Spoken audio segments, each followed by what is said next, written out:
Olha, se Deus veste assim a erva no campo, que hoje existe e amanhã lançada no povo, quanto mais a vós outros, homens de pequena fé. Portanto, não vos inquieteis dizendo que comeremos, que beberemos ou com que nos vestiremos, porque os gentios é que procuram todas essas coisas. Pois vosso Pai Celeste sabe que necessitais de todas elas. Buscai, pois, em primeiro lugar o seu reino e a sua justiça, e todas essas coisas vos serão acrescentadas. Portanto, não vos inquieteis com o dia de amanhã, pois o amanhã trará os seus cuidados, basta ao dia o seu próprio mal. Nós podem dizer amém? Amém. Que o Senhor, pois, aplique essa palavra bendita e preciosa aos nossos corações. Palavras do Senhor Jesus. Aos seus discípulos, aos seus seguidores, a uma multidão ali. Os irmãos sabem, os irmãos bem sabem que o Sermão da Montanha, ele não está contido simplesmente apenas no capítulo número 5, mas o Sermão da Montanha está contido no capítulo 5, ele continua no capítulo 6 e ele é concluído no capítulo 7. Se os irmãos perceberem, no capítulo 7, Jesus encerra o sermão dizendo que aquele que ouve as suas palavras e as pratica é semelhante a um homem que edificou a sua casa sobre a rocha. Mas aquele que ouve as suas palavras e não pratica é semelhante a um homem que constrói a sua casa sobre a areia. E vindo a chuva, os ventos, a tempestade, a sua casa logo cairá, porque foi construída sobre a areia. Jesus ensinava uma grande multidão e mostrava para aquela multidão o valor da sua palavra, dos seus ensinamentos, né? O ensinamento de Jesus era algo tão profundo que ele não era um ensinamento meramente teórico, mas um ensinamento prático. Diz a Bíblia que Jesus foi provado assim que descia daquele monte. Quando Jesus descia do monte, a Bíblia diz no capítulo 8, nos versos de 1 a 4, que um leproso desceu do monte, dizendo até Jesus, se ajoelhando e se prostrando diante de Jesus, dizendo para ele: Senhor, se tu quiseres, tu podes me tornar limpo. E a Bíblia diz que naquele instante Jesus mostrou que no seu ensinamento do capítulo 5, do capítulo 6, do capítulo 7, não era um ensinamento meramente teórico, mas agora Jesus coloca em prática aquilo que ele havia ensinado, de que deveríamos amar ao próximo como a nós mesmos, que deveríamos fazer ao outro aquilo que nós gostaríamos que fizesse por nós. Agora vem um homem leproso em uma situação terrível e se prostra diante de Jesus e adora Jesus, e ele vem com uma convicção plena naquilo que Jesus podia fazer, e ele diz: Senhor, se tu quiseres, tu podes me tornar limpo. E Jesus imediatamente, tocando no leproso. Que palavra preciosa, irmãos. Jesus não tocou no leproso depois de curado. Tocar no leproso depois de curado, depois de limpo, depois de perfeito, qualquer um fazia. Eu fazia, você fazia, sua família fazia, qualquer pessoa fazia. Mas Jesus é diferente. Ele tocou no leproso, ainda leproso. Diz a Bíblia que Jesus tocou nele e disse: Eu quero, seja limpo. Ah, que milagre tremendo! Imediatamente aquele homem ficou limpo. Mas antes disso, Jesus o amou, ainda leproso, ainda sujo. Enquanto todos queriam se afastar daquele homem, Jesus se aproximou dele e tocou nele: Seja limpo. E aquele homem foi limpo. Então, o ensinamento de Jesus não era um ensinamento teórico, não era um ensinamento filosófico da mente, do pensamento, da razão. Não, era um ensinamento prático. E era tão prático que Jesus visualizou coisas que aconteciam naquela época e que hoje acontecem mais do que nunca. E quer ver uma coisa que Jesus tratou aqui com essa multidão, com os seus discípulos, e que ele precisa também tratar ainda hoje conosco, com a mesma força, com a mesma fortaleza. Jesus precisa tratar conosco. Ele disse que os seus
não é a vida mais do que o alimento e o corpo mais do que as vestes. Sabe o que mais chama a atenção, irmão, do discurso de Jesus? É um discurso que é uma palavra extremamente simples e concreta. Não é uma palavra que nós temos que ter um sentido espiritual. Não, irmãos, é uma palavra simples e concreta. Jesus pega coisas concretas, Jesus pega coisas objetivas. Jesus diz assim: você está duvidando que você não tem que se inquietar com coisa alguma? Você está duvidando que você não precisa ficar preocupado? Então faça o seguinte: olhe para as aves dos céus e você vai ver de uma forma prática, de uma forma verdadeira, de uma forma objetiva, de uma forma incontestável, que elas não trabalham, que elas não plantam, que elas não colhem, que elas não produzem, mas Deus alimenta as aves do céu. E Jesus não está dizendo que nós não temos que trabalhar, porque o trabalho foi o meio que Deus instituiu para nos abençoar. Mas não é um trabalho que põe a comida sobre a tua mesa. Deixa eu dizer a verdade: é Deus quem coloca a comida sobre a tua mesa. Agora você é um instrumento. E Deus instituiu o trabalho porque é uma bênção na minha e na tua vida. Mas o alimento só vem porque Deus coloca na mesa. E no máximo, o Senhor tem certeza disso que o Senhor está dizendo?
E eu lembro que eu estava ali no trabalho.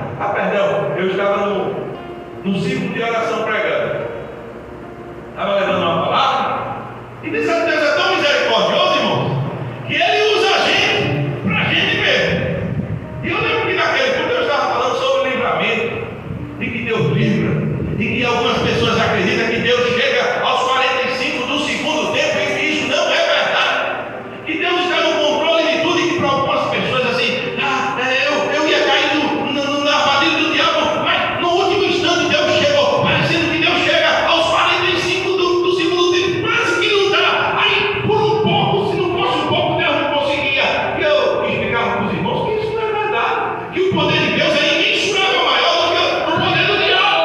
Eu dizia para aqueles irmãos naquele dia, eu nunca esqueço, daqui a pouco eu vou dizer para os irmãos, porque eu dizia isso para os irmãos e porque eu nunca esqueço. Que eu lembro que eu dizia para os irmãos, o poder de Deus é tão grande, irmão, que quando Deus vier para fazer o juízo e prender o diabo e lançar no inferno, Deus não vai mandar uma multidão de anjos, Deus não vai mandar um exército de anjos, Deus não vai se levantar do seu trono. Diz a Bíblia em Apocalipse capítulo 20, que Deus vai mandar um anjo. Sabe o que é isso, irmão? Deus tem miríades e miríades de anjos, mas Deus vai mandar um anjo com uma corrente e com um cadeado, e um anjo só vai amarrar o diabo, vai prender o diabo e vai jogar no lago de fogo. Tamanho é o poder de Deus contra aquilo que Satanás pode fazer comigo e com você. E eu dizia para os irmãos naquele dia que o inimigo pode armar quantas armadilhas ele quiser armar contra a minha e contra a tua vida. Eu dizia que ele pode armar a armadilha da segunda, da terça, da quarta, a semana toda, o mês todo, o ano todo. Ele pode armar quantas armadilhas ele quiser, porque eu e você não caem em uma, porque o anjo do Senhor acampa-se ao redor do seu tempo e os livra. E eu falava essa palavra, irmãos, e a palavra era para mim, principalmente para mim. Era para os irmãos, com certeza, porque a palavra de Deus é para todos nós, mas especificamente naquele dia, a palavra era para mim. Eu sempre tenho no celular que estava tudo fora do ar, modo avião, modo não sei o quê, e pode ligar que não atende. Ele nem toca. E aí quando eu chego em casa, irmãos, quando eu chego de frente de casa, que eu paro o carro, minha cunhada da janela, Marcos, onde é que você estava? Pelo amor de Deus, estava na igreja, que foi que louco. Ela disse, ligue para sua mãe urgente, urgente. Você não sabe o que aconteceu, senão, pelo amor de Deus, quando eu olho para minha esposa, a televisão ligada, minha filha, a irmã que ajuda lá, e a televisão ligada, todo mundo olhando para a televisão, e olhava para mim, para a televisão, e daqui a pouco eu ligo para minha mãe, e quando eu ligo para minha mãe está chorando, e chorando muito. E ela diz assim, meu filho, você está bem? Eu disse, mãe, eu estou bem, o que é que está acontecendo? Ela disse, graças a Deus que não foi com você. Eu disse, não foi o quê, minha mãe, pelo amor de Deus? Ela disse, eu estou vendo aqui, meu filho, na televisão. Entraram na sala onde você trabalha, saíram atirando em todo mundo, mas graças a Deus que você não estava lá. Enquanto você está fazendo a obra do lado,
porque está ansioso, porque está inquieto.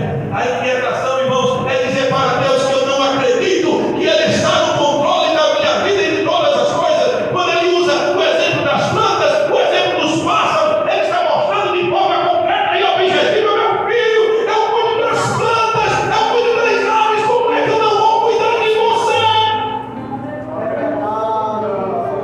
Ele dá outro exemplo ainda muito bom para cada um de nós. Ele diz assim: qual de vós, sendo maus, se um pedir pão, lhe dará uma pedra ou uma serpente? Qual de vós? Se vós, sendo maus, sabeis dar boas coisas aos vossos filhos, imagine o vosso Pai que está no céu. A inquietação, irmão, nada mais é do que o meu e o teu coração dizendo: Senhor, eu não confio que o Senhor está cuidando de mim. Mas nessa noite Deus está dizendo para nós: confie em Deus, porque Ele está cuidando de você.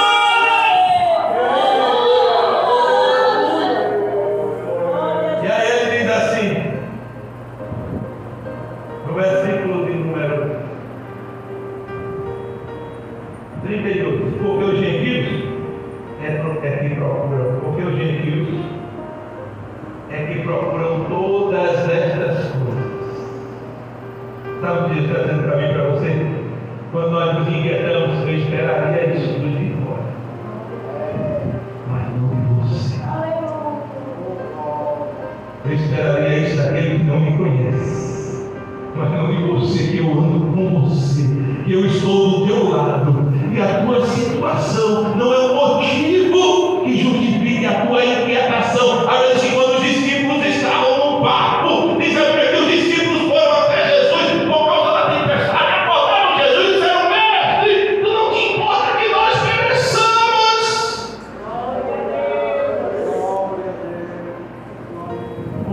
Como ele não se importava, irmãos, se Jesus estava no barco, lado a lado com os seus discípulos, como Jesus não se importava.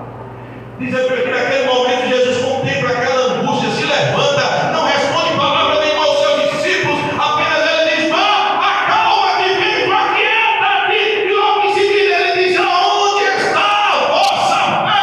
O problema não está em Jesus, o problema não está em Deus, o problema está na minha e na tua fé. Muitas vezes, porque Jesus está no barco.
plantação. No outro dia, terceiro, quarto, 7 dias, irmão. 7 dias aquele fazendeiro passou pegando água e colocando na plantação, só bem um pouquinho. A água chegava lá e sumia. Depois do 7º dia, sua esposa acorda. Logo cedinho, procura o esposo e não encontra. Sai dentro de casa procurando o esposo, não acha, quando percebe que olha, a porta está aberta, ela vai até a porta e quando chega na porta ela vê que está chovendo muito. A rua está ensopada de água. É água para todo lado. Quando ela olha direitinho, vê o seu marido olhando para cima, ela diz: meu Deus do céu, meu marido perdeu o juízo. E ela diz: meu filho, o que é que você está fazendo na chuva? Ele diz: minha filha, eu estou contemplando. Homem, você está contemplando o que? Vinha-se embora aqui para dentro. E aí ele entra. E quando ele diz: o que é que você estava fazendo ali, meu filho? Você perdeu o juízo. Ele diz: não, perdeu o juízo não, minha filha. Eu estava contemplando. Contemplando o que, homem, pelo amor de Deus? Ele disse: eu estava contemplando aquilo que eu faço tão mal feito e que Deus faz tão bem feito. Aquilo que eu demoro tanto a fazer e Deus faz num instante só. Aquilo que eu faço tão imperfeito e Deus faz tão abundante. Deixa eu dizer uma coisa para você aqui nessa noite. Sabe aquela coisa que parece que está travado, que tem um entrave, que não sai do canto, que não muda? Sabe aquilo que você não tem condições de fazer? Para Deus é bem mais fácil, bem mais rápido e bem mais tranquilo para Ele fazer, porque Ele é soberano. Deus tem todos os recursos de nós. Se Deus não resolver, lamento dizer, você não vai conseguir resolver. Sabe o que Jesus diz para a gente nessa noite? Qual de vós, por mais ansioso que está, pode acrescentar um pouco à sua estatura? Qual? Tua preocupação, a minha preocupação, não irá nos levar a lugar nenhum, a não ser a estar longe de Deus. Porque quando eu estou inquieto, eu estou dizendo para Deus que eu não confio nele, que eu não descanso nele, que eu não espero nele. Mas sabe qual é o problema disso, irmãos? Para encerrar, é que Deus é um Deus que trabalha para aqueles que esperam nele. Por isso aprenda a esperar em Deus, aprenda a depender de Deus, aprenda a aguardar em Deus, porque Deus está cuidando da minha e da tua vida. Por isso, lançando sobre Ele toda a nossa ansiedade, estejamos certos de que Ele proverá todas as coisas em nossa vida e que Deus